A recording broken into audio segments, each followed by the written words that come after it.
जो इस रास्ते चल पड़ा वो सभी महर्षि, जो भगवान को ढूंढने के रास्ते चल पड़ा वो सभी महर्षि। हे महर्षियों, मैं आप लोगों को इस विषय में वर्णन करता हूँ, ध्यान देकर के समझिए। अनुकूल एवं शुभ समय में किसी पवित्र तीर्थ में अथवा नदी आदि के तट पर अपने रुचि के अनुसार ऐसी जगह शिवलिंग की स्थापना करनी चाहिए जहां नित्य पूजन हो सके। पार्थिव द्रव्य से, जलमय द्रव से अथवा धातुमय पदार्थ से अपने रुचि के अनुसार कल्पोक्त लक्षणों से युक्त शिवलिंग का निर्माण करके उसकी पूजा करने से उपासक का उस पूजन में पूरा पूरा फल प्राप्त होता है।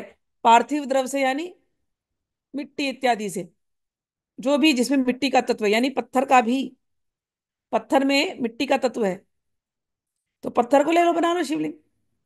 ठीक। जल द्रव्य से, जलमय द्रव्य क्या है?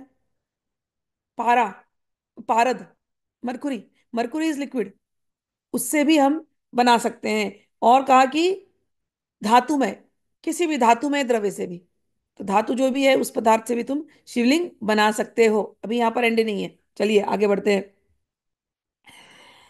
संपूर्ण शुभ लक्षणों से युक्त शिवलिंग तत्काल पूजा का फल देने वाला है।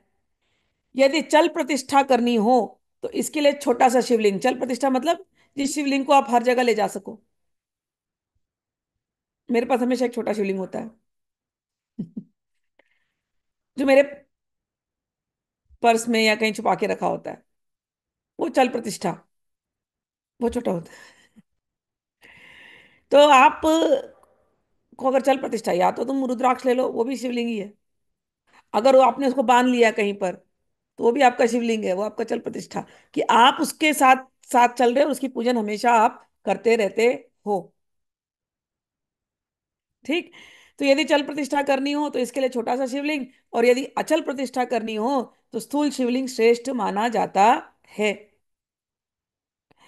उत्तम लक्षणों से युक्त पीठ सहित शिवलिंग की स्थापना करनी चाहिए। शिवलिंग का पीठ गोल, चौकोर अथवा त्रिकोण हो सकता है, अथवा खटवांग के आकार का हो सकता है। ऊपर गोल तथा आगे लंबा, तो ये भी आकार हो सकता है। तो गोल भी हो सकता है उसका, जिस पे आप रखने वाले हो वो गोल भी हो सकता है, चौकोर भी हो सकता है, त्रिकोण भी हो सकता है, या खटवांग, जो अभी आप लोग देखते हो ना कि शिवलिंग का ऐसे एक खिंचा हुआ रहता है, तो वैसा भी वो हो सकता है। ऐसा लिंगपिट महान फल देने वाला होता है। पहले मिट्टी प्रस्तर आदि से अथवा लोहे आदि से शिवलिंग का निर्माण करना चाहिए। जिस द्रव्य से शिवलिंग का निर्माण हो उसी से उस पीठ को भी बनाना चाहिए। यही अचल प्रतिष्ठा वाले शिवलिंग की विशेष बात है। चर चल प्रतिष्ठा वाले शिवलिंग में भी लिंग और पीठ का ही उपादान होना चाहिए, किंतु बाण लिंग के लिए ये नियम नहीं है। लिंग के इन्होंने लिंग के निर्माण इत्यादि की और बात करी है। आ, लिंग की लंबाई निर्माणकर्ता के 12 अंगुल के बराबर होनी चाहिए। ऐसे ही शिवलिंग उत्तम कहा गया है। इससे कम लंबाई हो तो फल में कमी आ जाती है, अधिक हो तो कहीं दोष नहीं है। चरलिंग में वैसा चरलिंग में भी वैसा नियम है। उसकी लंबाई कम से कम एक कर्ता के 1 अंगुल के बराबर होनी चाहिए। अब ये सब बातें उन्होंने करी है कि घर में यदि आप शिवलिंग ऐसा बड़ा सा रखते हो या छोटा रखते हो, एक है मंदिर का शिवलिंग जो परमानेंट रहता है, और एक होता है उस मंदिर के शिवलिंग की पूजा होती है। तो छोटा एक शिवलिंग लेकर के उसके अलग से पूजा हो, तो उसके लिए सारे नियम दिए गए हैं। तो ये सारे नियम उसके लिए दिए गए जो लोग शिल्प शास्त्र के अनुसार देवालय इत्यादि बनाना चाहते हैं। तो उसका गर्भगृह कैसा होना चाहिए, ये सब भी बातें कही गई हैं।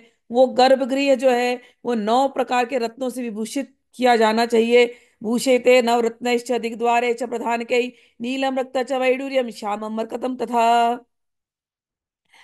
आगे कहते हैं उस गर्भगृह में कैसा होना चाहिए। उसमें पूर्व और पश्चिम दिशा में मुख्य द्वार हो।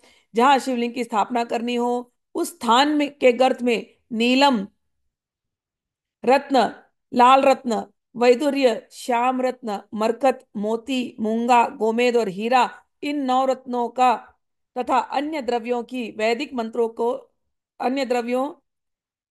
को वैदिक मंत्रों के साथ छोड़े। और उसके बाद सद्योजात आदि 5 वैदिक मंत्रों द्वारा शिवलिंग का 5 स्थानों में क्रमशः पूजन करके होम करें, और परिवार सहित मेरी पूजा करके गुरु स्वरूप आचार्य को धन तथा भाई बंधुओं को अभिलषित वस्तुओं से संतुष्ट करे। अभ्यचर्य मतलब शिवलिंग की पूजा करने के बाद यह शिव स गुरु, यह गुरु स शिव कह रहे हैं। अभ्यर्च गुरुम आचार्य अर्थई, आचार्यम अर्थई कामेश्च बांधवम, अपने घर वालों को भी खुश करें, और वो जो कुछ भी आप दान दक्षिणा कर रहे हैं उस शिवलिंग पर, वो अपने गुरु के निमित्त रख करके गुरु को उसको भेंट लगाएं।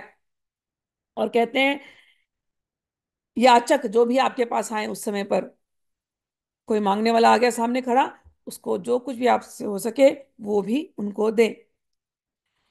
और कहते हैं कि स्थावर जंगम, स्थावरम जंगमम जीवम सर्व संतोष यत्नतः सुवर्ण पूर्ते शुभ्रे रत्न नवरत्नश्च पूरितः। अब इसमें बड़ी बात कही है कि अगर आपके बस में हो, आपके पास इतना है, तो नवरत्न का भी दान कीजिए। और कहते हैं स्थावर जंगम सभी जीवों को यत्न पूर्वक संतुष्ट करके सोने का दान इत्यादि कीजिए। ये सब जिन जो कर सके, और जो नहीं कर सके मन तो है ही ना, मन से सब दान करो। ठीक है।